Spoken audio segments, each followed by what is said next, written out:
Welcome back to Moto Guzzi, and we are going to be dealing with some spaghetti in Italian fashion.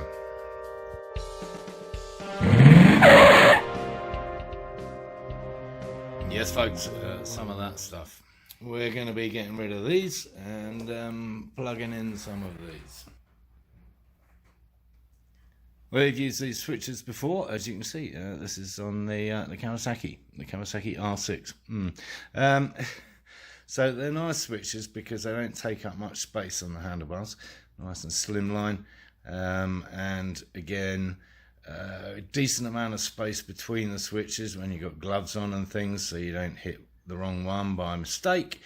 They come in lockable and momentary over here, start button, so just only operates while you push it in, and then it's off again. They're about 25 bucks a piece, which is very reasonable. You can pay a lot more for similar type buttons. I really like these and they work really well. Switch wise, we're looking at obviously the right hand side, which is our kill switch and our starter button, duly labelled K and S. Yeah, so that should be fairly straightforward. Famous last words. And on the other side, obviously, we have our light switches, together with indicators and horn, which in true Tink Custom style, we'll be ignoring completely. We don't need no stinking blinkers. Guess we better charge up our super duper new battery and plug it in. And I suppose we should fit the headlight, really, if we're going to start messing around with all that. Where'd I put it? There it is, all ready to go. Well, actually it's not, is it? I haven't painted it yet because I haven't decided how I'm going to paint it. I've managed to scratch it, but I've not painted it. Anyway, let's test fit it up there and see how all the wiring looks. Again, copious hands required because you've got to juggle that, the headlamp itself, and copious spaces. As I anticipated, that was quite the palaver getting it on, but there it is. I'm just going to leave it there for a bit, see if I actually like it. I'm not sure. What do you think? Please leave comments. Bearing in mind it might go white, obviously, but you know, do you like the shape? Do you like it at all? From the other side of the coin, certainly shield those gauges nicely from any sunlight.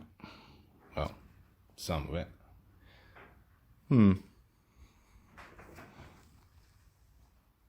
Okay, we've split it open, and as it seems, we've got one kind of bunch of wires going into the horn and the indicators, and then the other wire there going into the lights.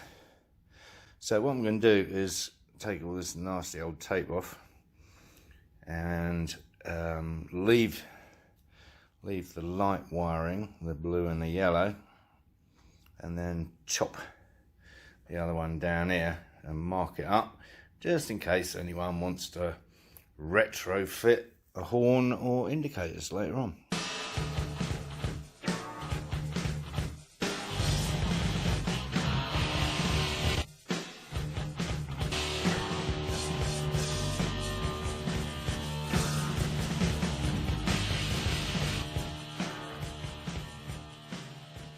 Well, that's pretty gnarly.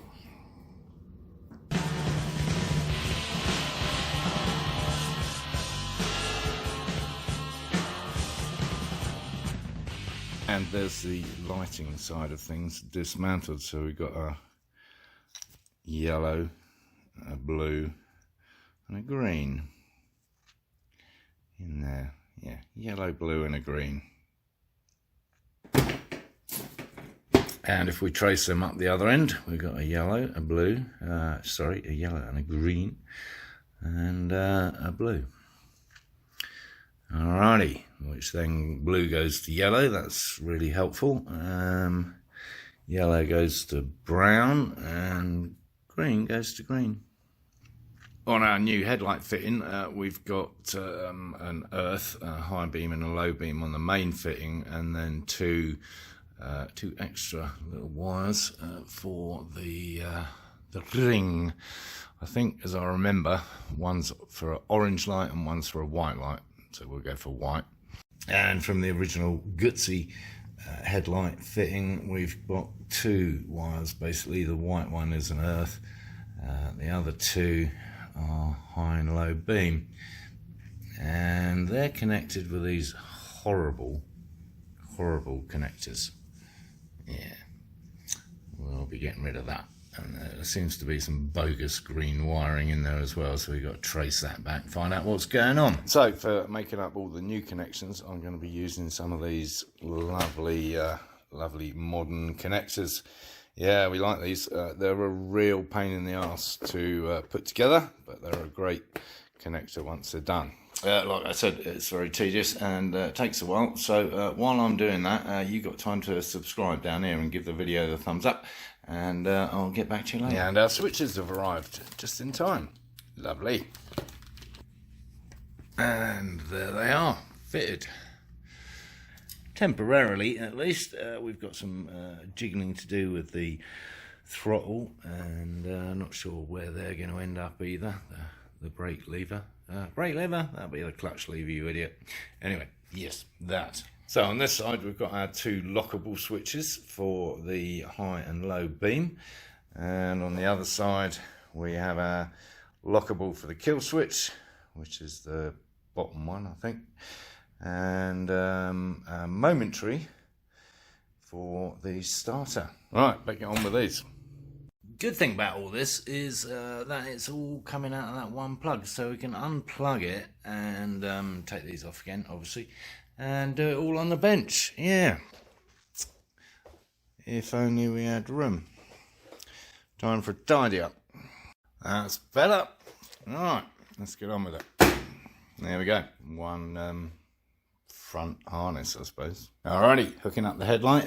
What we've done so far is just turn the ignition on, and bingo, running light. Yeah. So that's a permanent feed off of the power. There. The others are going into the switch, and we'll hook those up with the low and high beam. Running light.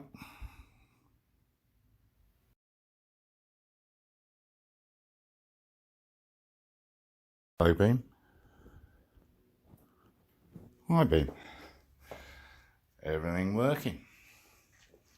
Lovely. So on the original fitting, the low beam is the black, and we got a green that goes off into that plug. The other green goes up to the switch. So we're going to undo all that and put the green into our new switch connection for the low beam, which is the white one. And get rid of this horrible connector. Yeah. And then off the high beam, which is the red, we've got a brown going to yellow, going to the switch. Down there.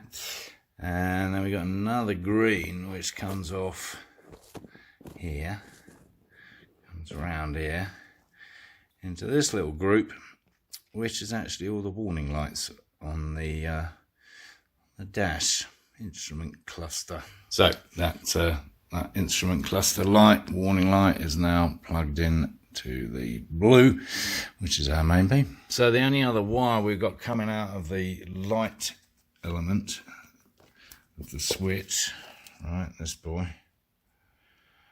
is the blue, which goes from the end there into the harness. Now, I don't know if that's the rear lights or not, but then goes to yellow, which is really helpful, blue to yellow. I think I'm just going to label that RL question. And that's that, all free and clear. So that leaves the other side of the switch, the indicators and the horn, which we're just going to disconnect up here and label accordingly. So I found, so this one marked R, I don't know what that means, I need to look it up on my own video, but that has power basically on it when the ignition's turned on. as does this boy here. So that has power. That doesn't, interestingly, so that's why I think it's the rear lights. And two of these, which go to the starter and the kill switch, have power. One doesn't, so that's interesting. So anyway, it's these three we've got to disconnect, and we don't really care what they are. I might just bundle them and put a horn and indicator tag on them. And talking of labelling, we've got a yellow wire there, either labelled I or exclamation mark, not quite sure. Anyway, there's our rear light, question mark, blue wire. Ignition on, main headlight on, one rear light, yeah, cool. So that's that blue cable that goes back into the plug, into the loom, running off the low beam, the white, all switched up. Yeah, this is all going far too smoothly. Next up, brake light, starter button and kill switch. We'll do that next time. Always a good idea to quit while you're ahead. So if you thought the video was any good, give it a thumbs up. If you haven't already, subscribe down here somewhere. And of course, encourage others to watch my lunacy.